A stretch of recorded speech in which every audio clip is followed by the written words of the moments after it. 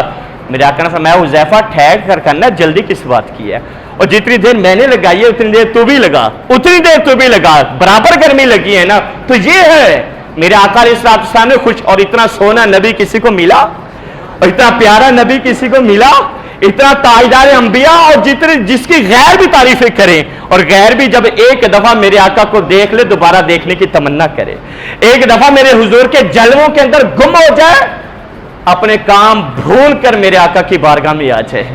وہ ہے نا حضرت وہ اس کا ابو کرسافہ، نوجوان ہے، بالکل نوجوان، بکریاں چراتا ہے، خالہ کے گھر کے اندر رہتا ہے، نوجوان. کیا ہوا، بکریاں ایک دن بکریاں چرانے جا رہا تھا تو میرے حضور صلی اللہ تعالی علیہ وسلم کے چہرے انور کے اوپر نظر پڑ گئی اس کی. بس جیسے نظر پڑی اس کی قسمت یہ کہ میرے آقا نے بھی اسے دیکھ لیا. اب تو صبح و شام حضور کے جلوے. اب کیا کرتا ہے، خالہ کے گھر کے اندر رہتا ہے، بالکل نوجوان ہے، کیا کرتا ہے بکریاں لاتا ہے، چراگاہ میں چھوڑ دیتا ہے اور میرے آقا کی بارگاہ میں بیٹھ جاتا ہے. ادھر میرے آقا کے چہرے کو دیکھتا رہتا ہے، جلووں کو دیکھتا رہتا ہے، جلوے کے اندر گم رہتا ہے. ایک دن خالہ کو پتہ چل گیا، کرسافہ تو یہ کرتا ہے، بکریاں لے جاتا ہے اور بکریاں چھوڑ کر محمد عربی کی بارگاہ میں بیٹھ جاتا ہے. خالہ کو جب پتہ چلا تو خالہ نے بڑی سختی کے ساتھ منع کر دیا، سختی، تو نے نہیں جانا، تو نے ان کی بارگاہ میں نہیں جانا، ان کے جلووں میں گم نہیں ہونا، ان کا دیدار نہیں کرنا. اب کرسافہ نے کیا کر لیا جی، ایک دن گزارا، 2 دن گزارے، صبر نہیں ہوتا. ماں کو بٹھایا، خالہ کو بٹھایا، بٹھا کے پتہ کیا بولا، کہنے لگا اے خالہ جان، اے اماں جان، تم نے مجھے منع کر دیا ہے، میں تمہاری بات مان لیتا ہوں، لیکن ایک بات تم میری بھی مان لو، ایک بات میری بھی مان لو. انہوں نے کہا تمہاری کیا بات ہے، کہنے لگا ایک دفعہ چل کر تم اپنی آنکھوں سے اس کو دیکھ تو لو نا. اس کا دیدار تو کرو نا، اس کو دیکھ لو، پھر جو تم کہو گی نا میں مان لوں گا۔ اب قرصافہ اپنی ماں کو، اپنی خالہ کو لے کر حضور کی بارگاہ میں پہنچا۔ حضور کی بارگاہ میں جب پہنچا تو تینوں بیٹھے ہوئے، ماں بھی بیٹھی ہے، قرصافہ بھی بیٹھا ہوا ہے، اور اس کی خالہ بھی بیٹھی ہوئی ہے۔ اب قرصافہ سوچ رہا ہے دل میں، میری خالہ کیا کہے گی، میری ماں کہے گی۔ ماں بھی اٹھ کھڑی ہوئی، خالہ بھی اٹھ کھڑی ہوئی، گھر واپس جا رہے ہیں۔ قرصافہ دل میں سوچ رہا ہے پتہ نہیں اب میری خالہ کیا جواب دے گی، میری ماں کیا جواب دے گی۔ کیوں؟ اسے پتا تھا کہ اگر خالہ نے صحیح جواب دیا میں محمد کا دیدار کرتا رہوں گا، میں ان کے جلووں کے اندر گم رہوں گا۔ اب وہ خالہ سے پوچھتا ہے خالہ بتاؤ تو صحیح تم کیا کہتی ہو؟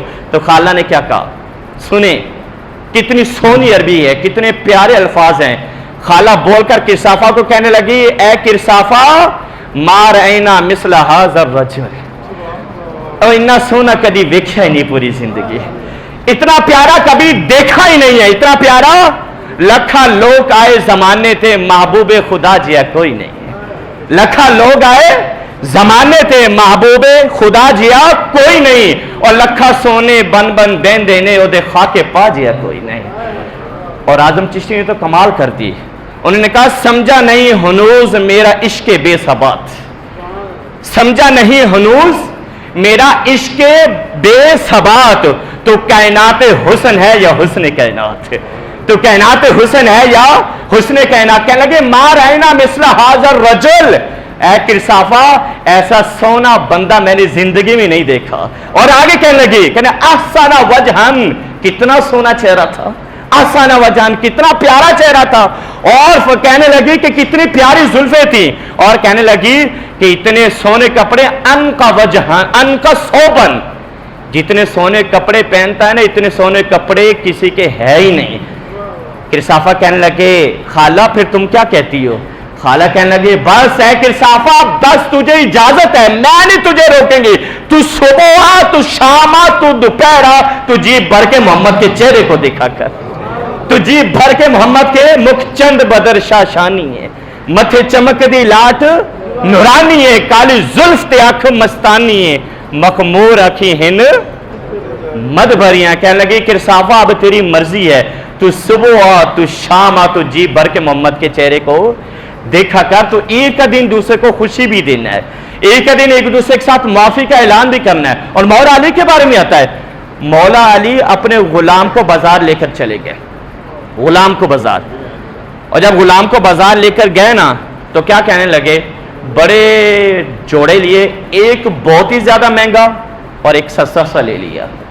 اب غلام کو پکڑا دیے، غلام نے جب پکڑے نا تو غلام سمجھا شاید سستے والا میرا ہے اور مہنگے والا کس کا ہے جی، مولا کائنات کا ہے۔ واپس آئے، جب واپس آئے نا تو وہ راستہ جہاں سے مولا علی نے ادھر اور دوسرے غلام نے اس سائڈ پہ جانا تھا۔ مولا علی جب وہاں پر رکے تو غلام نے کیا کیا، سوٹ نکالے، جو مہنگے والا تھا نا وہ حضرت علی رضی اللہ تعالیٰ عنہ کو دے دیا اور سستے والا خود رکھ لیا۔ تو حضرت علی رضی اللہ تعالیٰ عنہ فرمانے لگے یہ تو میرا نہیں ہے، میرا تو وہ ہے دوسرا ہے۔ کہنے لگا اے مولا کائنات، اے آقا یہ آپ کا مہنگے والا ہے۔ کہا نہیں مہنگے والا تو رکھے گا، سستے والا میں رکھوں گا۔ کہنے لگا سستے والا آپ آقا ہیں، آپ مہنگا استعمال کریں نا، میں غلام ہوں میں سستا استعمال کروں گا، آپ آقا ہیں آپ مہنگا استعمال کریں۔ مولا علی نے فوراً یہ نہیں کہا کہ ٹھیک ہے، بلکہ پہلے آپ نے اس کی دلیل کا جواب دیا۔ آپ فرمانے لگے تو یہ بات نہ کرنا، آقا والی اور غلام والی بات نہ کر، تو بات بوڑھے والی اور جوان والی بات کر۔ بوڑھے میرا فلسفہ استعمال کرنا تو، اور میری دلیل استعمال کرنا۔ جو بوڑھا ہوتا ہے وہ سستا پہنتا ہے، جو جوان ہوتا ہے وہ خوبصورت پہنتا ہے۔ میں بوڑھا ہوں میں سستا پہنوں گا، تو جوان ہے تو اچھے والا پہننا۔ یہ ہے عید کا تصور، یہ ہے جو مولا علی نے میرے آقا علیہ الصلوۃ والسلام نے دیا۔ فرمایا کہ عید کا دن اس طریقے سے جب تم گزارے گو تو یاد رکھو اللہ کی بارگاہ میں گناہوں کے ساتھ آؤ گے، لیکن جاؤ گے تو کیا گناہوں سے پاک اور صاف ہو کر جاؤ گے۔ فرمایا کہ یہ عید کا دن جو آقا علیہ الصلوۃ والسلام نے اور اسلام نے ہمیں عطا کیا وہ بڑا پاکیزہ دن ہے، وہ نفرتیں مٹانے کا دن ہے، وہ حسد ختم کرنے کا دن ہے، وہ غیبت سے دوری کا دن ہے، وہ آقا صلی اللہ تعالیٰ علیہ وسلم کی تعلیمات کی نزدیکی کا دن ہے، وہ قرآن مجید کو تھامنے کا دن ہے، سنت رسول صلی اللہ تعالیٰ علیہ وسلم اور اتباع رسول اس کو اپنانے کا دن ہے. اللہ تبارک و تعالی ہمیں بار بار یہ دن دیکھنا نصیب فرمائے. رب العالمین ہماری حاضری کو بھی قبول فرمائے اور رب العالمین ہمارے اوپر اپنا کرم نازل فرمائے. جن بھائیوں نے روزے رکھے اللہ تمام کے روزوں کو قبول فرمائے اور جنہیں توفیق نہیں ملی اللہ انہیں توفیق عطا کرے, انہیں فکر کرنے کی توفیق عطا کرے, نمازی بننے کی, نیک بننے کی توفیق عطا کرے. آمین وآخر دعوانا الحمدللہ رب العالمین. ایک بات یاد رکھیں, نماز عید کے دن, نماز عید کے دن عید کی نماز سے قبل کوئی بھی نماز نہیں پڑھنی ہے آپ نے. عید کی نماز سے قبل کوئی بھی احباب بعض کا عیدگاہ کے اندر یہاں پہ آ کر نوافل پڑھ رہے ہوتی ہیں. میرے اس کریم آقا علیہ الصلوۃ والسلام پتہ ہونا چاہیے آپ کو کہ حضور پورا سال اشراق کی نماز پڑھتے تھے, پورا سال. لیکن جب عید کا دن آتا تو حضور صلی اللہ علیہ وسلم اشراق کی نماز نہیں ادا کرتے تھے بلکہ گھر میں تشریف لے جاتے تھے اور غسل فرما کر اچھے طریقے سے میرے کریم آقا علیہ الصلوۃ والسلام اور کچھ عید الفطر والے دن میٹھی چیز تناول فرما کر پھر عیدگاہ میں تشریف لاتے اور نماز عید ادا فرماتے تھے. یہ بات ذہن میں رکھیے. اور دوسرا جو صدقہ فطر ہے نا وہ نماز عید سے قبل ادا کرنا واجب اور لازم ہے. نماز عید سے قبل کیا کیا جائے گا؟ جس صدقہ فطر ادا کیا جائے گا اور نماز پھر بعد میں ادا کی جائے گی. کسی نے اگر نہیں بھی کیا تو غلط ہے لیکن بعد کے اندر بھی اس کو ادا کرنا پڑے گا, دینا اس کو پڑے گا. اس سال جو آپ کو پہلے بھی بتلایا صدقہ فطر کی جو رقم ہے جو کم از کم اس سال مختص کی ہے وہ 170 روپے مختص کی گئی ہے. تو فی ہیڈ 170 روپے ادا کرے گا. جو سربراہ ہے وہ اپنی طرف سے بھی ادا کرے گا اور اپنے زیر کفالت جتنے بھی لوگ ہیں ان کا بھی کیا کر لے گا جی, ادا کر دے گا. اللہ تبارک و تعالی ہمیں صحیح نمازیں پڑھنے کی, نیکی کرنے کی اور اس سے فائدہ اٹھانے کی توفیق نصیب فرمائے. آمین. معاف دعوانا الحمدللہ رب العالمین.